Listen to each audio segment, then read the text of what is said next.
Di masa-masa ini, betapa mudahnya kita memperoleh berbagai macam pengajaran. Lewat media sosial, kita akan mendengar atau kita akan melihat banyak sekali pengajaran dari berbagai macam versi. Dan ketika kita tidak berhati-hati, maka yang ada adalah kita diombang-ambingkan oleh rupa-rupa angin pengajaran. Dan tanpa sadar, semua itu justru tidak membuat kita semakin kuat, tetapi justru membuat kita semakin bingung. Ketika kita diperhadapkan pada kenyataan ini, bukankah akhirnya kita harus sadar bahwa mengapa kita mudah diombang-ambingkan oleh rupa-rupa angin pengajaran? Karena selama ini kita bergantung dengan semua yang dari luar diri kita. Salah satu tujuan Roh Kudus diutus Bapa untuk tinggal dalam diri kita adalah untuk memimpin kita, untuk mengajar kita. Bukankah firman Tuhan katakan bahwa semua orang yang dipimpin Roh Allah adalah anak Allah? Berarti sebenarnya Tuhan ingin memimpin saudara dan saya bukan dari suara yang dari luar, tetapi Dia ingin menuntun kita dari suara yang dari dalam. Tujuan Tuhan mengaruniakan 5 jawatan dalam gerejanya, yaitu rasul, nabi-nabi, pemberita Injil, gembala, dan pengajar. Ternyata mereka hadir dalam kehidupan gereja Tuhan bukan sebagai sumber tuntunan, tetapi Alkitab katakan untuk memperlengkapi orang-orang kudus. Bukankah ini berarti bahwa kita perlu menempatkan mereka semua pada porsinya atau pada tempatnya? Sedih rasanya melihat justru kita menjadikan 5 jawatan sebagai sumber.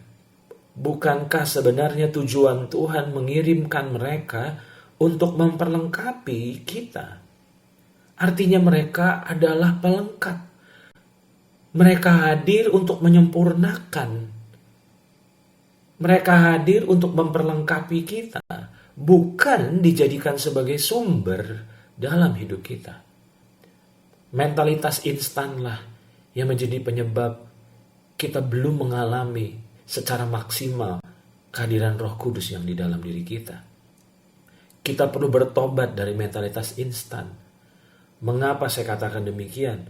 Bukankah firman Tuhan katakan bahwa sebab di dalam diri kamu tetap ada pengurapan yang telah kamu terima daripadanya?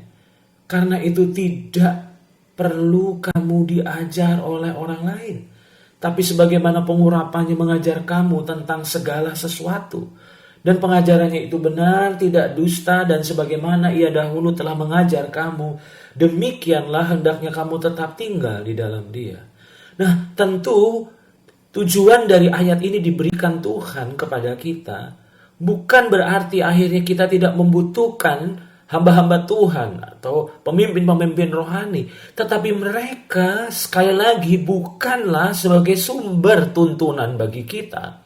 Karena Roh Kuduslah yang seharusnya menjadi sumber tuntunan dari kita. Ketika kita mulai bertobat dari mentalitas instan, kita mulai belajar bukan cuma sebatas membaca, bukan cuma hanya sebatas mendengar, tapi mulai merenungkan firman itu siang dan malam. Maka disitulah kita akan mulai mengalami pewahyuan. Kita mulai mengalami sebuah penyingkapan, di mana Roh Kudus mulai mengajar kita. Dan disitulah kita akan lihat betapa kayanya, betapa hebatnya Roh Kudus dalam mengajar saudara dan saya. Dan bukan hanya itu, kita harus bertobat dari mentalitas instan karena seringkali kita terlalu malas untuk berdoa. Kita malas untuk belajar untuk menenangkan diri, mendengar suara Roh Kudus yang ada dalam diri kita yang ingin memberikan tuntunan langkah demi langkah dalam situasi yang sedang kita hadapi hari ini. Bertobatlah menjadikan hamba-hamba Tuhan sebagai berhala dalam hidup kita. Mereka bukanlah berhala, tapi mereka hadir untuk memperlengkapi kita. Di masa sulit ini, kita tidak bisa bergantung atau mengandalkan semua yang dari luar diri kita. Tetapi di masa sulit ini, kita dipaksa untuk mulai belajar bergaul dengan pribadi Roh Kudus. Kita dipaksa oleh keadaan untuk mulai belajar mengenali suaranya. Karena di saat kita mulai mengaktifkan keberadaan Roh Kudus yang di dalam, maka disitulah kita akan memperoleh hikmat demi hikmat. Kita akan memperoleh pewahyuan demi pewahyuan, di mana semua pengetahuan kebenaran yang telah kita terima dari hamba-hamba Tuhan, maka diubah oleh Tuhan menjadi sebuah pewahyuan yang membuat akhirnya kita jadi sadar apa yang kita harus lakukan hari-hari ini. Apa yang Tuhan ingin untuk kita lakukan hari-hari ini. Dan saya mempercayai bahwa Roh Kudus akan mulai menuntun untuk kita bisa mulai menemukan jalan keluar dari setiap tantangan demi tantangan yang sedang kita hadapi hari ini. Tapi mulai hari ini, bertobatlah dari mentalitas instan.